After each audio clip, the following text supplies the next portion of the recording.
అందరికీ నమస్కారం. నేను ఇప్పుడు సౌందర్య లహరి గురించి కొంత విషయాన్ని నేను గ్రహించింది ఏదైతే ఉందో అది నలుగురితో పంచుకోవాలనే ఉద్దేశంతో ఈరోజు నేను ఇది సౌందర్య లహరి అనే టాపిక్ని తీసుకోవడం జరిగింది. అందులో ఆనంద లహరి మొదటి 41 శ్లోకాలు ఆనంద లహరిగా మనం చెప్పుకుంటూ ఉంటాం. అందులో మొదటి దాన్ని ఒక్క శ్లోకాన్ని మాత్రమే 4 లైన్లు ఉన్న ఒక్క శ్లోకాన్ని చెప్పి దాన్ని అర్థాన్ని కూడా వివరిస్తాను. వివరించిన తర్వాత ఎవరైనా నేర్చుకోవాలి అనే శ్రద్ధ ఉన్న వాళ్ళు ఇది వింటూ కూడా నేర్చుకునే ప్రయత్నం చేయొచ్చు. శివస్యక్యాయుక్తో యతి భవతి శక్త ప్రభవితుం न चेदेवं देवो न खलु कुशलस्पन्दितुमपि अतस्वा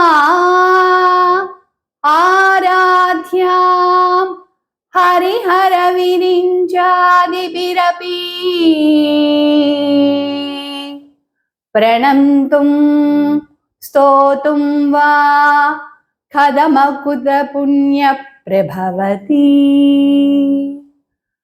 ఇందులో ఏం చెప్పారంటే అమ్మవారు ఎప్పుడైనా చాలా శక్తివంతురాలు, అమ్మతోటి సమదూగగలిగిన వాళ్ళు, అమ్మతో సమానమైన వాళ్ళు ఈ సృష్టిలో ఇంకా ఎవ్వరూ లేరు.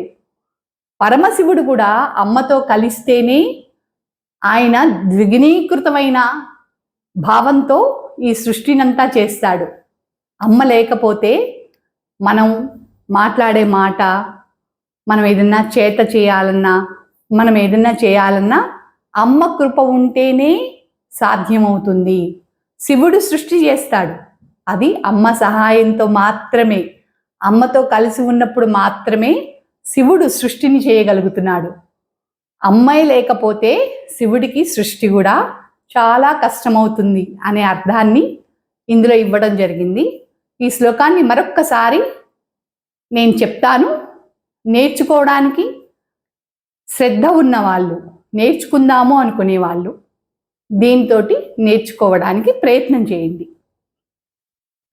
శివస్యక్యాయుక్తో యతి భవతి శక్త ప్రభవితుం న చేదేవం దేవో न खलु कुशलस्पन्दितुमपि अतस्वा आराध्यां हरिहरविरिञ्चादिभिरपि